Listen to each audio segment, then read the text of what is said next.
الحمدللہ رب العالمین والصلاة والسلام علی اشرف الانبیاء والمرسلین وعلی آلہ واصحابہ اجمعین، اما بعد۔ اسلام دین فطرت ہے۔ اسلام نے انسانی مزاج کی ضرورتوں کی، اس کی سائیکالوجی کی بھرپور رعایت کی ہے۔ اسی لیے مسافر کے احکام الگ ہیں، معذور کے احکام الگ ہیں، بیماروں کے احکام الگ ہیں۔ سفر کے دوران 4 کے بجائے 2 رکعت نماز جب پڑھی جاتی ہے تو کتنی میٹھی معلوم ہوتی ہے۔ اسلام کا دین فطرت ہونا، اسلام کی صداقت اس وقت واضح ہوتی ہے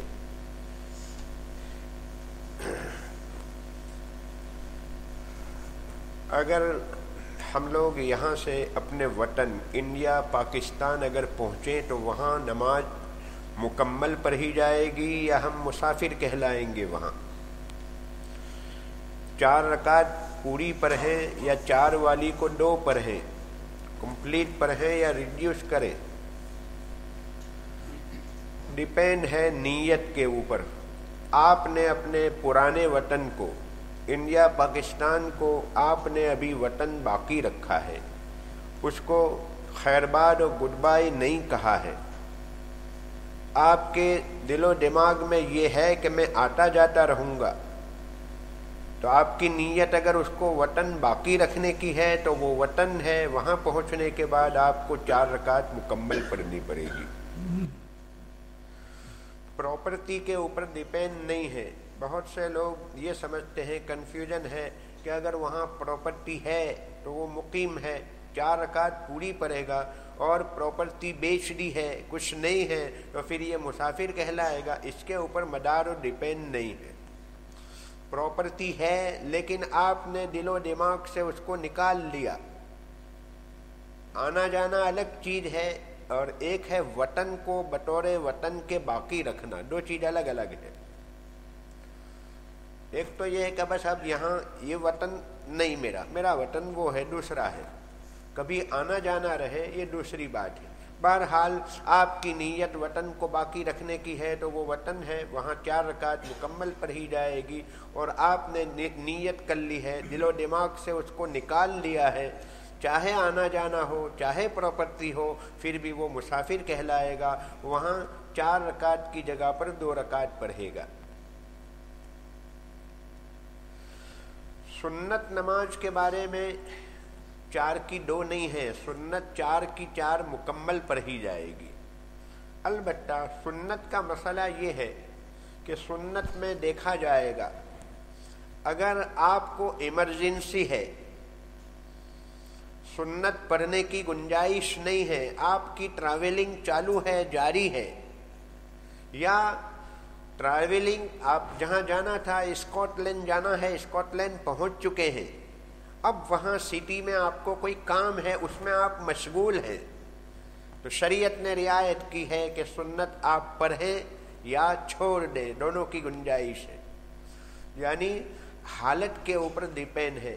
اگر آپ وہاں پر مطمئن ہیں، قرار ہے، آپ پہنچ چکے ہیں، کوئی ایمرجنسی نہیں ہے، تو پڑھی جائے گی اور 4 رکعت مکمل پڑھی جائے گی۔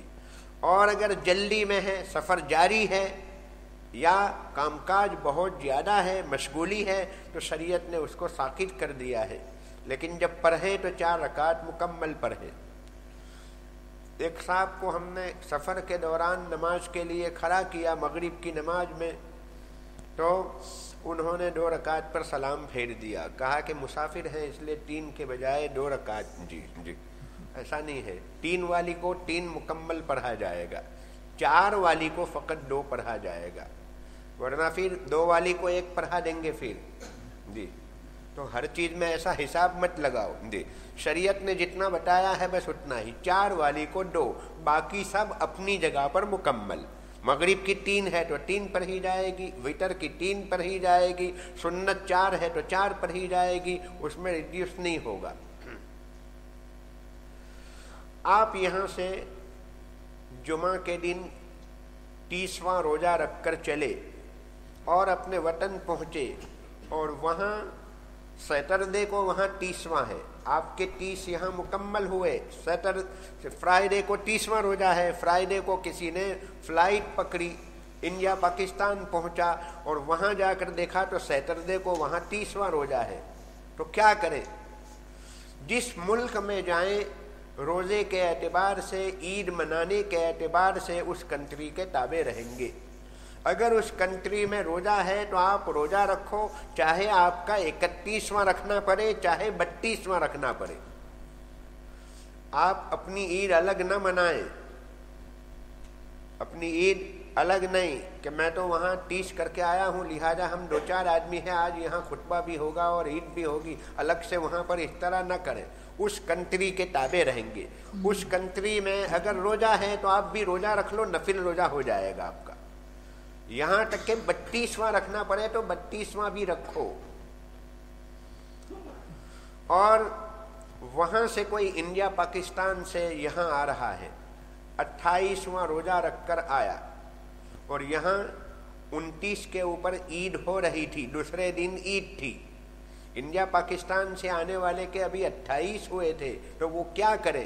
تو جس کنٹری میں جائیں وہاں کے تابع ہیں، یہاں عید ہے تو اس کو بھی چاہیے کہ عید منائیں، روزہ نہ رکھے، پھر بعد میں 29 کی گنتی مکمل کرے، اپنا ایک روزہ بعد میں رکھ لے، 28 وہاں رکھ کر آئے اور یہاں دوسرے دن پہنچے تھے تو یہاں تو عید تھی، ایک دن آگے ہونے کی بنیاد پر تو اس کو چاہیے کہ یہاں عید منا لے۔ گھر والوں کو جہاں پر آپ پہنچے ہیں وہاں والوں کو سحری کے لیے نہ اٹھائیں کہ میرا ابھی ایک روزہ باقی ہے، جی آپ ان کے ساتھ عید منا لو، پھر بعد میں ایک روزہ یعنی 29 کی گنتی مکمل کر لو۔ سفر میں اپنے شہر کی جو باؤنڈری ہے، سٹی کی باؤنڈری، مکانات، اس سے باہر نکلنے کے بعد قصر نماز شروع ہوگی، گھر پر نہیں، ابھی گھر پر ہے، آپ کا ٹریولنگ کا ارادہ ہے، ظہر سے پہلے آپ نکلے تو گھر پر 2 رکعت نہیں پڑھیں گے، گھر پر 4 پڑھیں گے، یعنی سفر شروع ہو جانے کے بعد، اور سفر شروع ہونے کا مطلب یہ ہے کہ سٹی کی باؤنڈری سے باہر نکل جائیں۔ عرف میں یعنی لوگ اپنی بول چال میں جس کو یہ کہتے ہیں کہ یہ اپنے وطن سے باہر نکل گیا، اپنے گاؤں سے، ٹاؤن سے، سٹی سے باہر نکل گیا، اس کو باہر نکلنا کہا جائے گا۔